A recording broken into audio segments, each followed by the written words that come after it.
Salam sejahtera, shalom untuk Bapak Ibu yang ada di rumah. Kembali lagi dengan saya, Pendeta Sopakua, dalam renungan 100 hari berdoa di hari yang ke-9. Namun sebelum kita akan mendengarkan firman Tuhan di saat ini, mari kita semua tunduk kepala dan kita berdoa. Kita berdoa. Bapa di surga, kembali kami rindu untuk mendengarkan firman-Mu. Dan kami sangat membutuhkan kuasa-Mu saat ini.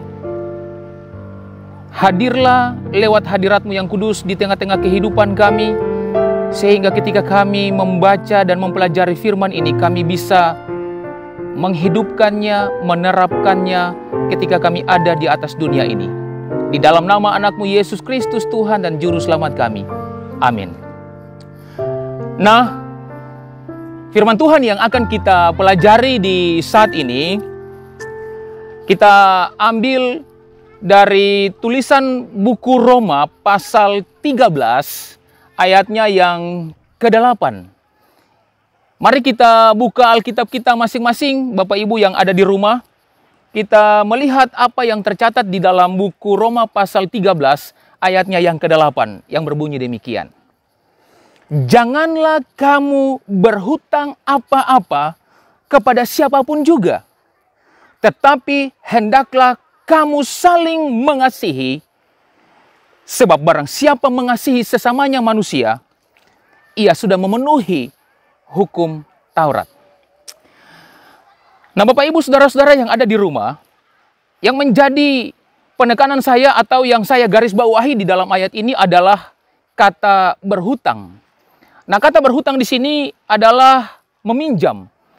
Seperti ada seseorang yang membutuhkan sesuatu dari saya, misalkan itu uang, dia sangat membutuhkan itu, dan dia datang kepada saya, pendeta, bisakah saya meminjam uang dari pendeta dan saya berikan sesuai dengan kebutuhannya?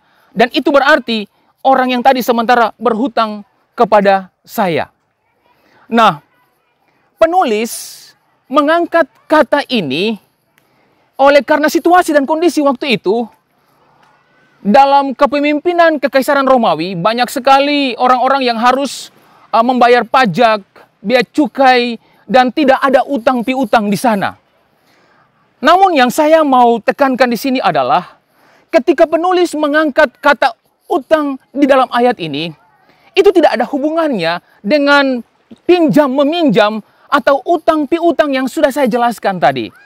Nah, kalau kita lihat kalimat selanjutnya, setelah kalimat pertama tadi, janganlah kamu berhutang apa-apa kepada siapapun juga, tetapi hendaklah kamu saling mengasihi. Yang pertama, janganlah kamu berhutang. Artinya, di dalam kehidupan kita, pasti pengalaman berhutang ini terjadi. Dan di zaman itu pun terjadi, di zaman sekarang pun terjadi. Namun yang menjadi penekanan saya kembali di sini bukan masalah pinjam meminjam, utang piutang, tetapi kalimat selanjutnya mengatakan hendaklah kamu saling mengasihi. Apa hubungannya saling mengasihi dengan pinjam meminjam, utang piutang atau berhutang di kalimat pertama tadi? Mari kita lihat Bapak Ibu, Yesus ketika dia datang ke atas dunia ini, dia mati karena kita membutuhkan keselamatan. Kita orang berdosa. Namun ketika dia datang dan dia memberikan keselamatan itu dengan cuma-cuma kepada kita, artinya tidak ada utang piutang di sana. Memang kalau kita berbicara tentang kata berhutang di sini, itu menekankan tentang orang yang berhutang kepada saya.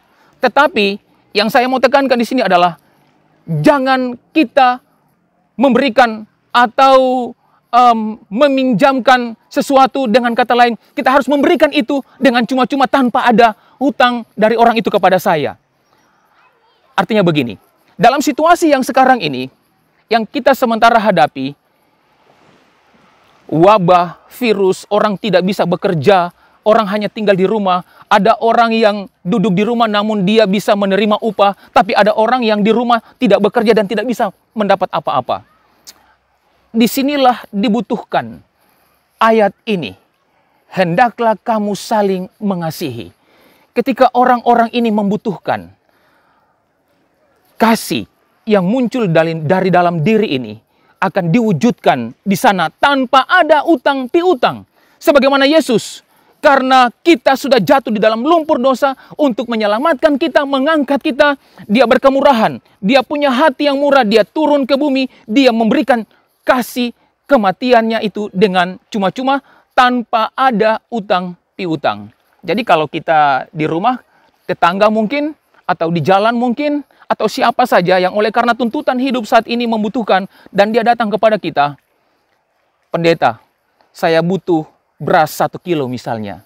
Saya butuh garam 1 bungkus misalnya. Ini ibu, ini bapak, silakan. Tanpa ada utang piutang. Artinya tulus dari hati yang paling dalam.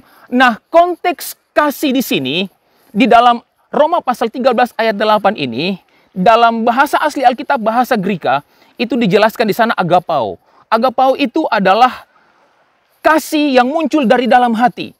Kasih yang tulus, kasih yang tanpa tuntut balasan, kasih yang tidak ada utang piutang, kasih yang dimiliki oleh Yesus yang diberikan untuk saudara dan saya. Dan kita sebagai pelaksana kasih itu, kita juga harus melakukan kasih yang sama seperti yang Yesus berikan kepada kita di atas dunia ini. Ayat selanjutnya mengatakan bahwa sebab barang siapa mengasihi sesamanya manusia, ia sudah memenuhi hukum Taurat. Pertanyaan, apakah kita sudah memenuhi hukum Taurat? Apakah kita sudah mengasihi sesama manusia? Apakah kita sudah mengasihi saudara kita yang susah? Apakah kita sudah menolong orang yang membutuhkan pertolongan kita? Ataukah ketika kita menolong dia, saudara masih ada utang ke saya? Saudara masih ada utang ke saya? Tidak. Semuanya tidak boleh pakai hutang. Karena Yesus juga tidak menuntut apa-apa dari kita. Memang Roma pasal 8 ayat 12 bagian A mengatakan, jadi saudara-saudara, kita adalah orang berhutang. Memang ketika kita di atas dunia ini kita berhutang. Nah, oleh sebab itu ayat firman Tuhan yang lain, jikalau kamu mengasihi aku, kamu menuruti akan segala perintahku. Mari kita mewujudkan kasih kita agar kita tidak ada utang piutang lewat bagaimana kita menghidupkan firman itu di dalam kehidupan kita. Dalam kutipan The Act of the Apostle, halaman 9, di sana dijelaskan seperti ini. Jemaat adalah alat yang ditentukan oleh Allah untuk keselamatan manusia.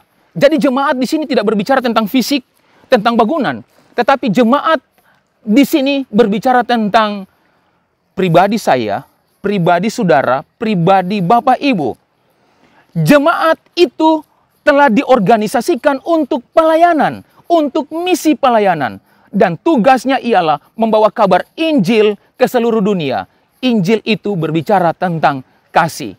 Dari mulanya telah menjadi rencana Allah bahwa melalui sidangnya, melalui jemaatnya akan dipantulkan kepada dunia kepenuhannya dan kecukupannya. Anggota-anggota gereja atau jemaat, yaitu mereka yang telah dipanggil dari kegelapan ke dalam terangnya yang ajaib, haruslah menunjukkan kemuliaan Allah. Jemaat itu adalah tempat penyimpanan kekayaan anugerah Kristus. Semoga pekabaran firman Tuhan di saat ini dapat menguatkan kita semua untuk menggenapi seluruh isi dari hukum itu, yaitu kasih. Ketika kita mengasihi Allah, secara otomatis kita akan mengasihi sesama kita yang membutuhkan pertolongan kita. Mari kita tunduk kepala dan kita berdoa. Mari kita berdoa. Bapa di surga, kami sangat dikuatkan saat ini. Kami kagum dengan pekabaran-Mu yang indah di saat ini, karena Engkau telah memberikan teladan yang terbaik dalam hal mengasihi. Banyak orang yang membutuhkan pertolongan kami. Kami adalah wakil-Mu di atas dunia ini. Untuk memenuhi segala isi hukum Taurat ini, kami harus mempraktekkan kasih ini kepada orang-orang yang membutuhkannya. Namun terkadang kami lalai, kami lemah, tapi kami punya kuasa yang menguatkan kami, yang mendorong kami untuk bisa menghidupkan akan pekabaran-Mu di saat ini. Ketika kami diperhadapkan dengan siapa saja yang membutuhkan, tolong kami Tuhan, agar supaya kami bisa mengasihi sebagaimana Engkau telah mengasihi kami, tanpa ada utang piutang.